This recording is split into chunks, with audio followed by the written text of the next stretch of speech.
Oke, kita mulai untuk mata kuliah kita konsep dasar pemrograman ya. Untuk materi kita yang berikutnya kita masuk ke objek data, variabel dan konstanta ya. Jadi kalau kemarin kita udah membahas bagaimana sintaks, aturan ya. Ini kita masuk ke lebih detail lagi yang menyusun di dalam sebuah coding. Jadi ada namanya objek data, variabel, ada konstanta. Ya. Ini sangat penting ya. Setiap membuat program kita tidak akan lepas dari tiga hal ini ya. Objek data itulah nanti yang dalam bentuknya pasti akan berupa variabel dan juga nanti ada sebuah konstanta namanya.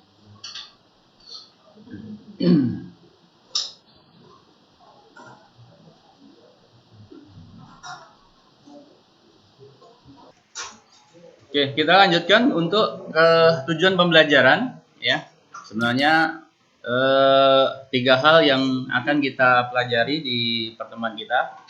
Ada apa itu nanti yang namanya objek data, definisi dari objek data, definisi dari variabel, dan definisi dari konstanta. Mungkin secara umum sebenarnya kalau Anda sudah pernah belajar matematika semua kan, matematika itu kan penuh dengan variabel ya. Kalau Anda mengenal adanya rumus pasti di situ ada variabel gitu ya.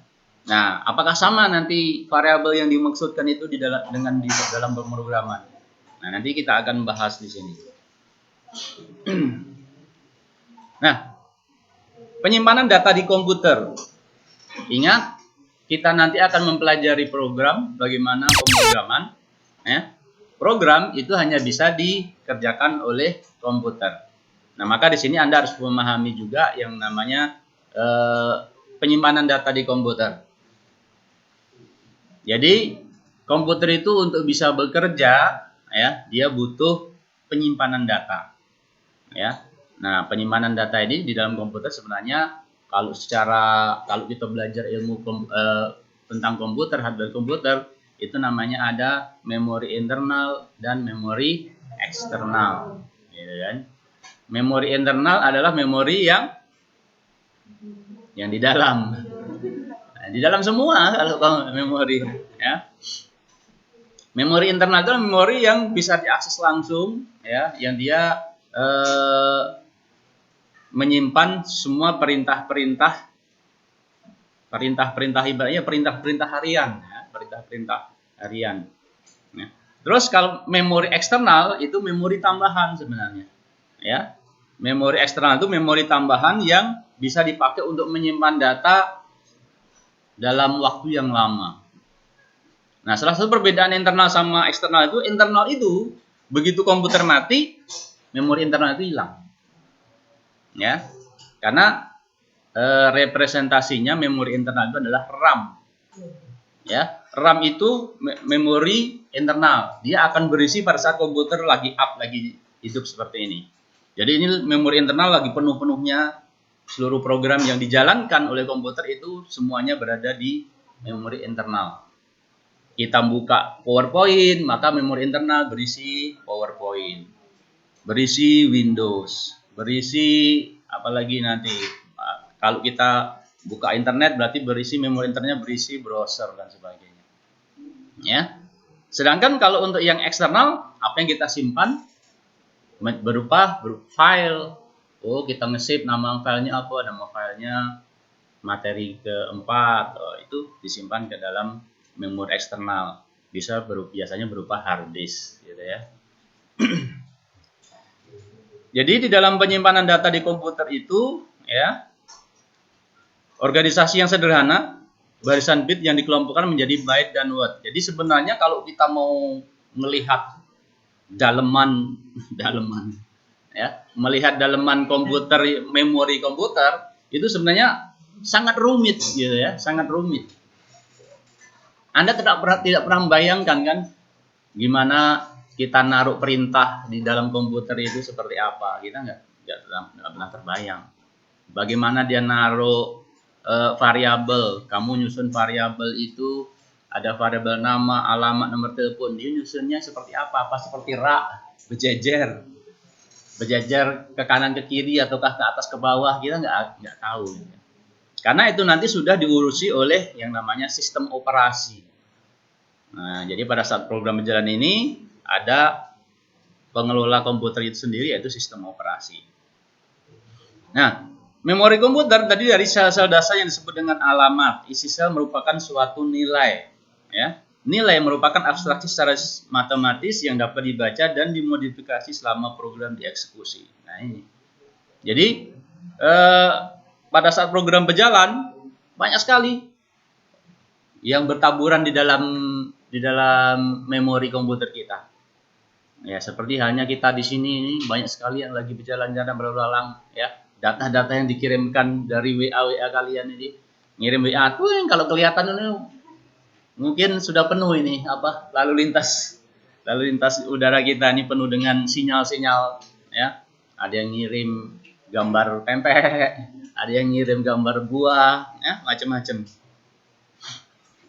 Nah, di dalam bahasa pemrograman, ya, itu nanti ada beberapa bentuk organisasi yang kompleks, artinya di dalam mengelola penyimpanan data, ya. Bisa nanti berupa array, stack, string, dan sebagainya. Nah, itu nanti secara lebih detailnya akan dipelajari di struktur data. Ya, struktur data. Jadi, struktur data itu adalah mempelajari bagaimana komputer itu mengorganisasi data. Ya, diorganisasi dalam bentuk apa? Apakah array? Array itu barisan memori linear, ya, yang berindeks. Kayak kalian ini sebenarnya duduknya kalau gambarannya adalah kayak array. Array ada baris 1, baris 2, baris 3, gitu. Ya, dan berindeks. Ini baris 1, tapi baris 1 nggak cuma satu datanya, kan?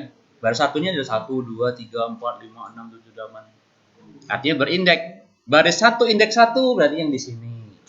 Data ini. Baris 1 indeks 2 orang yang kedua di sini. Belakangnya baris 2 indeks 2 juga sama-sama masuk indeks 2 tapi baris 2. Nah, itu nanti akan dibahas secara detailnya di array. Kalau stack tumpukan. Nah, tumpukan tuh Anda ngelihat ada satu tumpukan, dua tumpukan, nggak kayak kamu mau kondangan lagi jadi panitia kondangan, tumpukan kursi menjulang. Tumpukan 1, 2, 3. Tumpukan 1 banyak kursi, 10 biasanya, kan. Nah, kan sama itu. Mirip-mirip. Ya, itu merupakan kumpulan juga tapi disusunnya secara ke atas, bertumpuk. Makanya dikatakan stack, tumpukan. Nah, itu sifatnya berbeda, ya. Sifat operasinya berbeda. Itu yang dipelajari nanti di struktur data. Bagaimana kita memasukkan data ke dalam stack, bagaimana kita masukkan data ke dalam array, itu punya konsep yang berbeda. Nanti ada antrian, queue, itu juga berbeda. Padahal sama-sama kumpulan data. Orang ngantri, kumpulan juga. Ya. Orang ditumpuk. Ya. Tumpukan kursi, tumpukan piring, ya sama kumpulan data juga. Nah, makanya nanti di dalam struktur data itu akan dibahas dari bentuk-bentuk pengolahan data itu, bentuk-bentuk data itu, nanti data yang mana yang lebih cocok untuk kita membuat program. Tergantung studi kasusnya, tergantung kebutuhannya. Ya, ada yang enak make stack, kayak kamu juga di rumah kan. Sudahlah tumpuk lah, mengko enak. Kamu nyusun buku di rumah, mungkin ada yang nyusun bukunya ke atas. Oh, dia mau mengikuti aliran stack. Nah, tumpuk lah ke atas. Ada yang ke samping, gitu kan? Mosok numpuk buku ke atas, kan enak ke samping kan kita nyari tinggal ambil. Kalau stack, gimana kalau kita mau ngambil yang di bawah?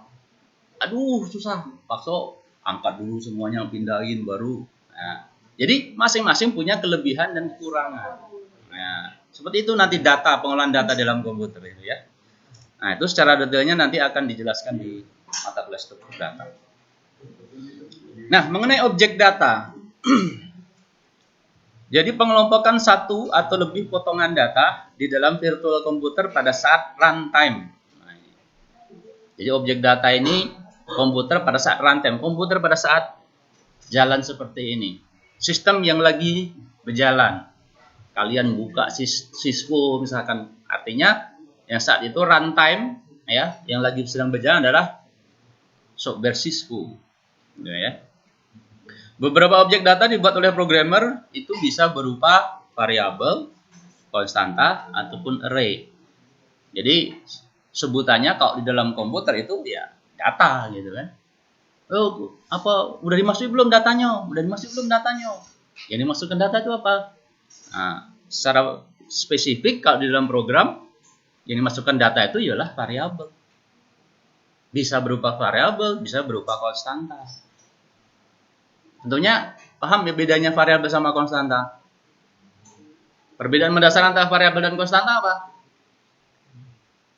Perbedaan yang sangat mendasar antara variabel dan konstanta. Variabel, konstanta. Apa perbedaannya yang sangat mendasar?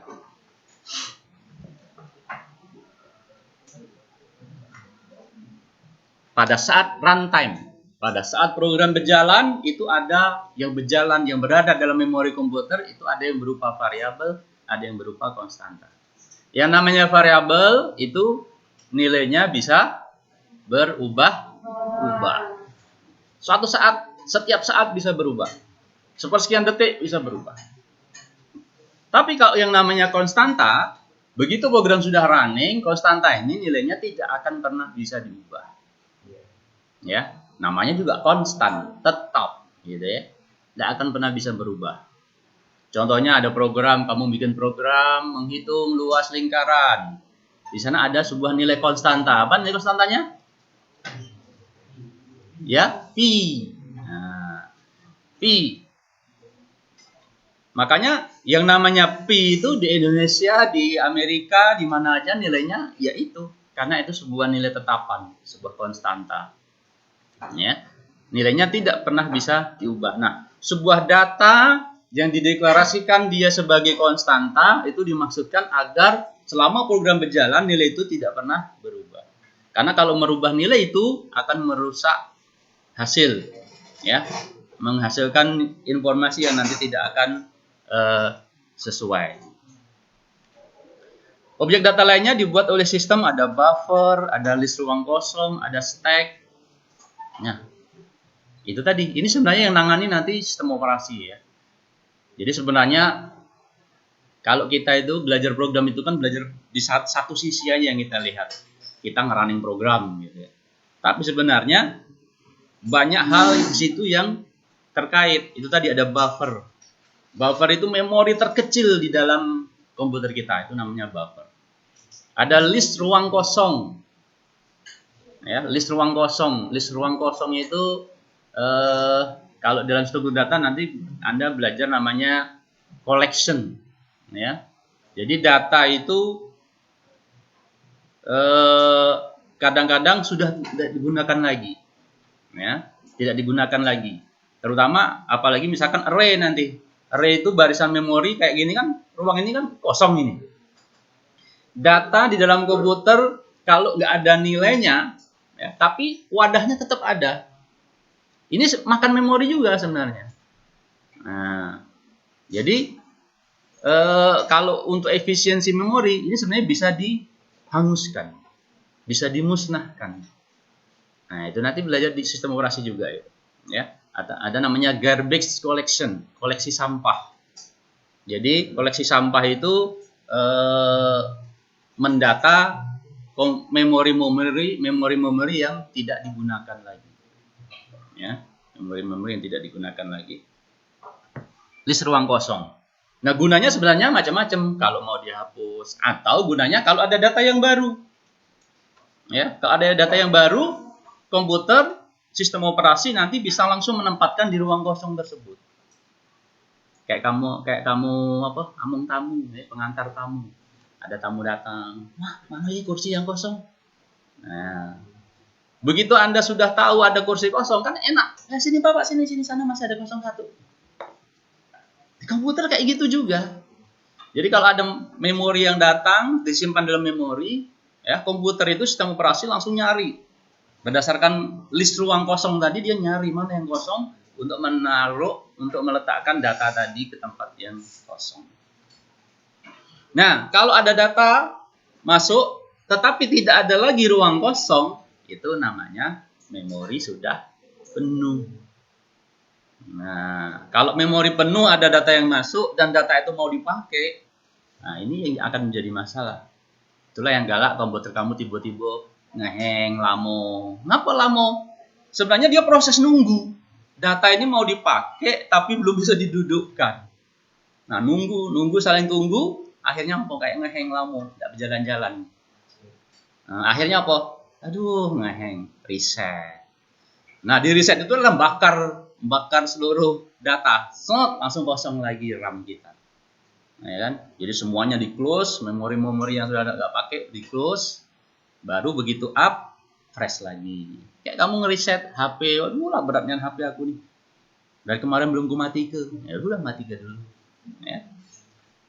Kira-kira seperti itu gambarannya, ya, gambarannya. Dan itulah yang terjadi dalam komputer, ya.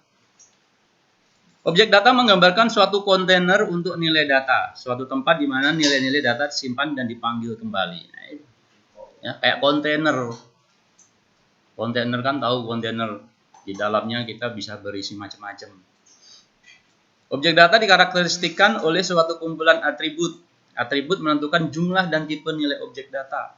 Bisa berupa angka, angka tunggal, karakter atau pointer. Nah, jadi sebenarnya sibuk nih sebenarnya.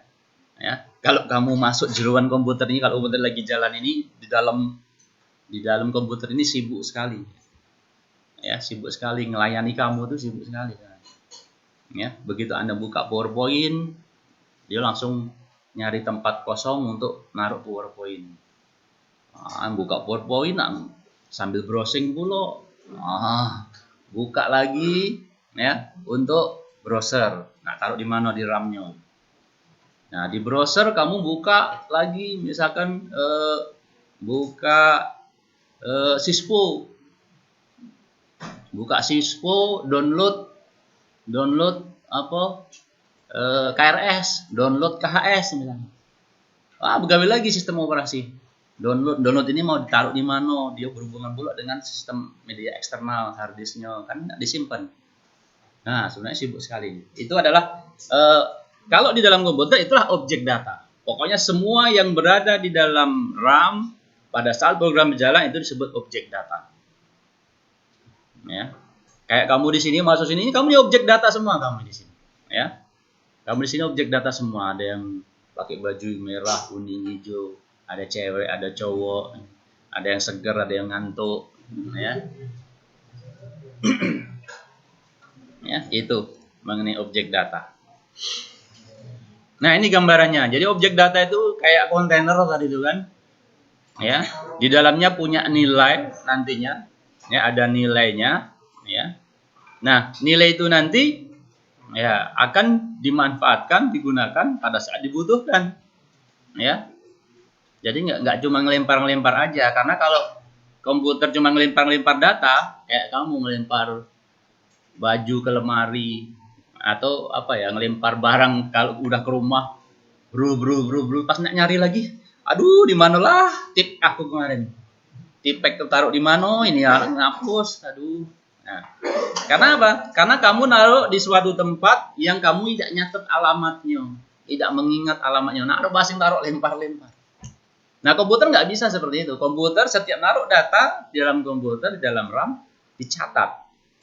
Bahkan naruh di media memori eksternal di hard disk juga dicatat. Ya, dicatat. Walaupun dia naruhnya pisah-pisah. Pernah nggak kamu di komputer tuh defrag? Ada pernah defrag hard disk? Defrag hard disk. Kalau Anda lihat defrag hard disk itu, itulah gambaran bagaimana komputer itu meletakkan data, menyimpan data. Ya. Defrag itu dia sebenarnya mengumpulkan kembali defrag itu. Jadi kalau data kita itu sebenarnya panjangnya segini, ya, utuhnya, tapi data ini masuknya di dalam komputer ini tidak sama-sama. Pada saat pertama baru sepotong ini disimpan, ya, potong ini disimpan. Nah, ini satu data ini bisa saja letaknya di 3 tempat. Udah pusing tuh. Nah, kayak kamu naruh sesuatu, ya, barangnya sama tapi mencar-mencar, ya. Naruh sepeda ban depannya taruh di gudang belakang, ban yang belakang taruh di gudang depan, sadelnya taruh di lemari. Wah, pening kalau pada saat mau nyari. Tapi komputer tidak masalah, karena komputer meletakkan itu sesuai kondisi saat itu. Dia mau naruh berdampingan, mau ngumpulin, tapi ternyata pada saat yang sama, kan yang data ini kan ribu-ribu yang berada di dalam komputer itu. Datanya data itu dulu yang masuk, ya. Ada data baru lagi, data yang baru masuk. Padahal yang ini tadi belum selesai, sepeda ini tadi. No, ini baru bawa sadelnya. Ya sudahlah, inilah ada buat lagi, taruh sana sadelnya, tapi dicatat. Nah, seperti itu komputer, ya. Kayak kamu kondangan 4 beranak. Tuh, duduk yang kosong cuma 2. Ya sudahlah, yang 2 bapak sama anaknya di sini, ibu sama anaknya sikanya di tempat situ. Nah, oke, kalau ada yang kosong baru bisa dipindah, gitu kan. Yang paling sering kayak gitu apa? Di pesawat, gitu ya. Wah, aku nak duduk berdampingan sampai pramugarnya pening. Iya Pak, dulu Pak. Yang penting duduk di tempat sesuai nomor tiket. Gitu ya. Dia tidak bikin pening. Kalau kakilah duduk, baru bisa pindah-pindah. Iya, sepenting itu sebenarnya di dalam komputer itu ya, meletakkan data, yang ngurusi data kita. Ya. Nah, jadi secara umum kita nyebutnya data. Pokoknya semua sesuatu yang ada di komputer itu kita nyebutnya data. Ya kan? Nah, baru kita masuk ke variabel. Ya, variabel. Apa itu variabel? Objek data yang didefinisikan dan diberi nama secara eksplisit oleh programmer. Ya. Jadi kalau sebut data, apa itu data kamu itu maksudnya? Tolong minta data mahasiswa. Ya apa dia data mahasiswa ya? Oh, namanya. Oh, umurnya. Oh, alamat. Oh, nama orang tua. Itu baru jadi sebuah variabel. Tapi sebutannya ya sama, data mahasiswa. Ya. Jadi kalau dia udah menjadi variabel, itu artinya dia sudah secara eksplisit, ya, secara nyata, ya, diberi nama. Penamaan ini juga untuk memudahkan, ya, untuk memudahkan. Objek data dasar dengan nama dilihat dari hardware variabel itu. Variabel merupakan suatu abstraksi dari sel-sel memori. Nah, itu tadi, ya. Jadi semua yang ada di memori, biar mudah nanti komputer itu ngambil kembali, maka dibuatlah variabel, yang mana variabel dikasih nama. Itulah gunanya kamu juga dikasih nama, gitu ya. Punya anak 5, tidak dikasih nama, yang mana nak manggilnya? Oh, si anak 1, anak kedua. Nama variabel merupakan abstraksi dari alamat memori. Nah, jadi kegunaannya kalau di dalam komputer, nama variabel itu juga merupakan alamat memori.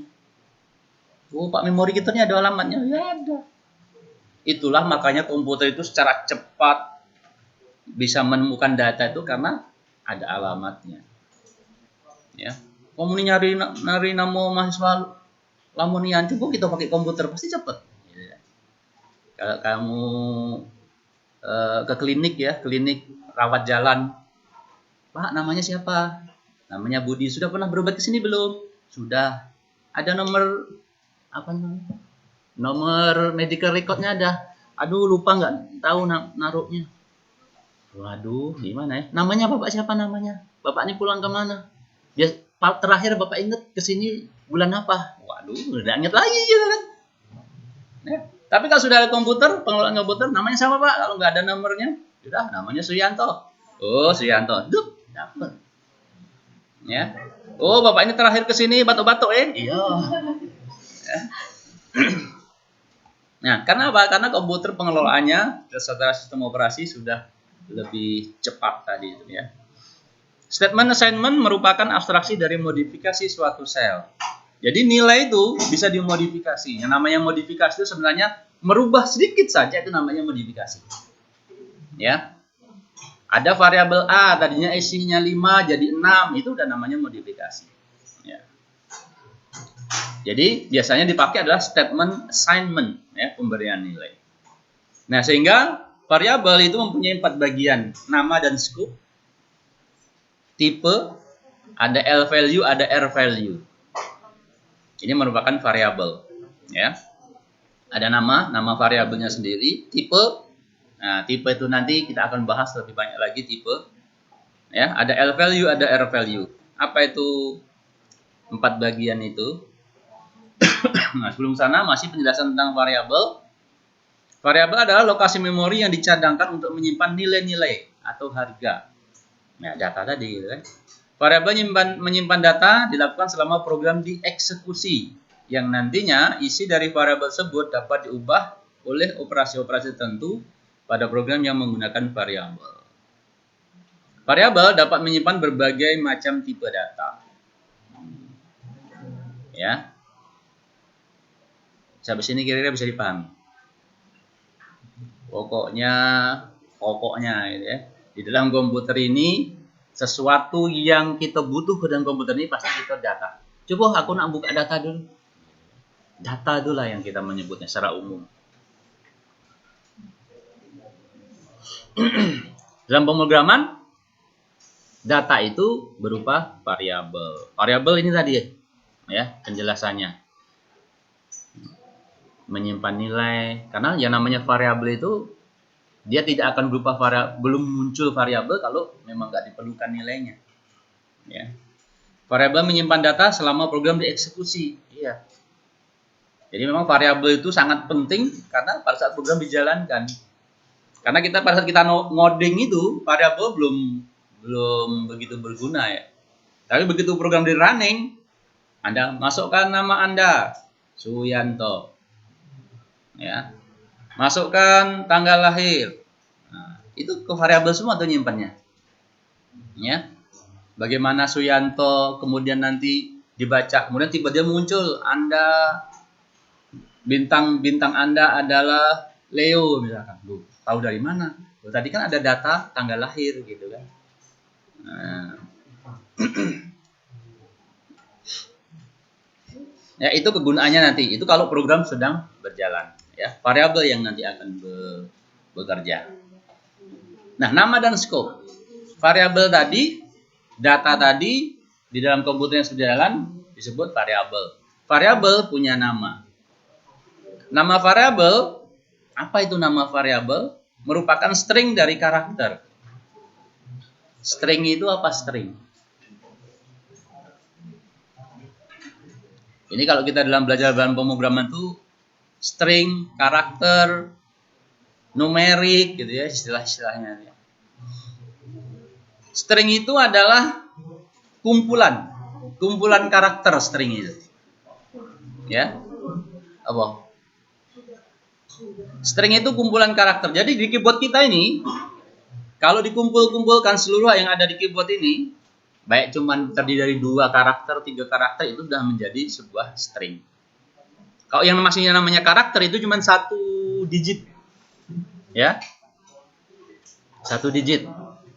Tapi kalau sudah disebut string, berarti kumpulan dari karakter-karakter.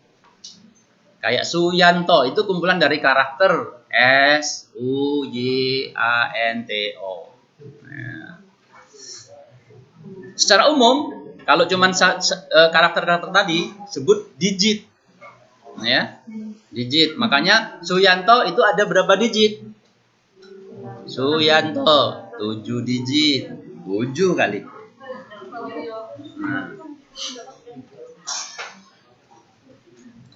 Scope variabel merupakan range dari instruksi program di mana nama tersebut dikenali. Jadi nanti kalau kita udah belajar program, variabel itu dia juga kayak artis. Ya, ada yang sifatnya lokal, ada yang sifatnya nasional, ya. Ada sifatnya internasional, go public gitu ya. Karena di dalam program ada namanya private sama public. Nah, itu scope namanya. Kalau ada variabel yang dikenal di berbagai program yang sedang berjalan, di berbagai modul yang sedang berjalan, itu berarti variabel tersebut dia sifatnya public. Ya, kayak nama, biasanya nama login. Kalau kamu login di Google, di Photos, aplikasi Photosnya Google dikenali, di Drive dikenali, di Form dikenal, di apalagi di kalau di Google, lingkungan Google itu kan banyak sekali. Google Scholar dikenali. Karena apa? Karena nama kita disimpan sebagai skopnya public. Kan Google itu kan single sign on. Jadi begitu Anda login di satu aplikasi, maka aplikasi yang lain tidak perlu login lagi. Begitu Anda login email, Anda sudah bisa langsung buka Photos. Photos itu aplikasi foto untuk menyimpan foto-foto Anda secara online. Simpan tidak foto kamu di Google? Nah, itu sebenarnya untuk ngirit memori HP juga. Ya, foto-foto saya ini saya cadangkan semuanya di Google Photos. Ya, jadi kalau saya mau lihat foto-foto saya bisa lewat laptop langsung buka Google Photos. Kan aplikasi email HP kita kan email Google. Ya. Lebih enaknya lagi di Google Foto itu bisa mencari berdasarkan wajah. Dia sudah deteksi wajah. Ya. Bisa nyari berdasarkan lokasi. Kamu pernah jalan ke Borobudur, cari aja di Google Photos Borobudur, maka seluruh foto kamu yang berada di Borobudur muncul semua. Syaratnya pada saat berfoto kamu aktifkan lokasi. Nah, itu kegunaannya. Bisa nyari berdasarkan nama, berdasarkan lokasi, daerah, gitu ya. Bahkan bisa berdasarkan nama objek. Ya. Pernah kamu misalkan berfoto di resto apa gitu, nama restonya misalnya resto kopi darat, cari kopi darat, muncul semua nanti. Kamu pernah ke kopi darat, tanggal berapa, jam berapa, fotonya muncul semua. Ya, itu scope ya. Jadi scope itu artinya bagaimana nama variabel itu bisa dikenal, sejauh mana, seluas apa nama itu bisa dikenal. Itu nanti namanya scope. Instruksi program dapat memanipulasi suatu variabel di dalam scope-nya. Nah, jadi kalau dia masih dalam ring-nya, ring yang dikenalinya, dia bisa memanipulasi, artinya bisa merubah data. Ya. Jadi misalkan kamu punya variabel A. Variabel A ini terpengaruh nilainya di lingkungan mana saja, itu nanti scope. Karena program kita itu nanti kan banyak modul ya. Kayak program Syspo misalkan. Syspo itu ada KHS, ada KRS, ada transkrip, ada apa lagi yang ada di Syspo itu. Ya, banyak sekali ya.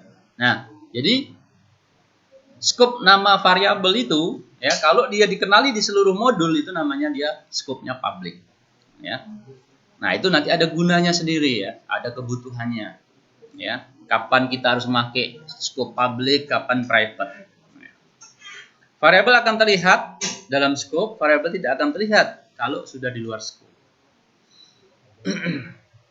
Jadi kadang-kadang kalau kita membuat program itu ya, misalkan program input nilai, pas dibuka di transkrip variabel not found.